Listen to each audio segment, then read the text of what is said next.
So just want to do a quick first impression of the SMAI VANTA series power rack. So I just completed putting this together today, and I just want to run through a couple of the things I like about it and a little bit of a dislike as well. So, I mean, the first thing to like about it, I mean, what's not to love? It looks awesome. It's a beefy looking squat rack. It's the 75 by 75 mil 1-inch holes or 25 mil holes, like industry standard for commercial squat racks. And I just want to point out that it is most certainly commercial quality. The rack, I would say, is definitely on par with Rogue. I mean, if you take a look at the steel, the thickness of the steel, the hardware, so these are the 1-inch bolts. I didn't do that one upside down clearly, but yeah, these are the 1-inch bolts, and they hold it all together.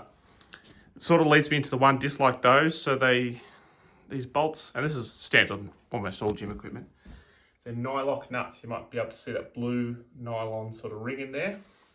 Nylock nuts sort of stop the bolt coming loose with vibration over time, but they're also a pain in the ass to do up in the first place. So I had to use my rattle gun. If I didn't have that, I'd be stuffed. I also had to buy a corresponding socket because, you know, 1-inch bolts are pretty damn big and most socket sets don't have a 1-inch socket. So, I mean, I don't know if that's unique to this rack. Like a Rogue Monster rack might be the same. So, and that's the only downside I can think of right now. Otherwise, I'm still really impressed with it. So these are the J-cups, sandwich J-cups, UHMW plastic all around. Not going to mar up your bar.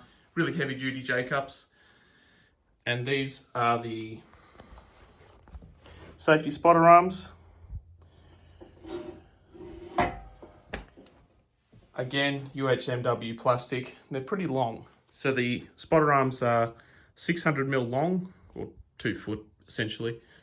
So they're a nice and long spotter arm, much longer than those down there for my other rack. So overall, again, yeah, commercial quality rack. Really impressed with the sturdiness of it. The reason why I went for this specific rack, because, you know, there's quite a few 3x3 1-inch hole racks, is because of the depth. So it only has, like, if you just, the normal rack itself is like 75 millimeters of depth. I couldn't find another rack on the market that was that narrow, and even with the spotter feet, or like the stabilizer feet, it still wasn't as deep as almost every other squat rack I wanted. As you can see, I'm in a bedroom with not much room. I've also put it together sort of not in line with the instructions, as you could probably imagine. This is the like nameplate cross member. Normally those are up the top with squat racks.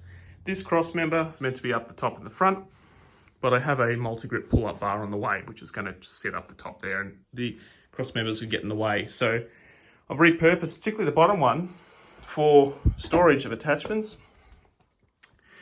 Speaking of attachments, I know I talked about them before. They all have these pins for extra security.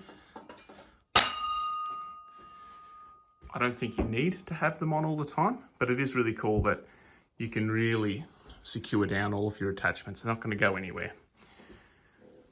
So there's a bunch of stuff that SMAI sell that's compatible with this. Multi-grip pull-up bar, single pull-up bar, like a normal pull-up bar, as well as belt squat attachments, obviously a landmine, a few other bits and bobs. So I'm really excited to get sort of into that ecosystem a bit.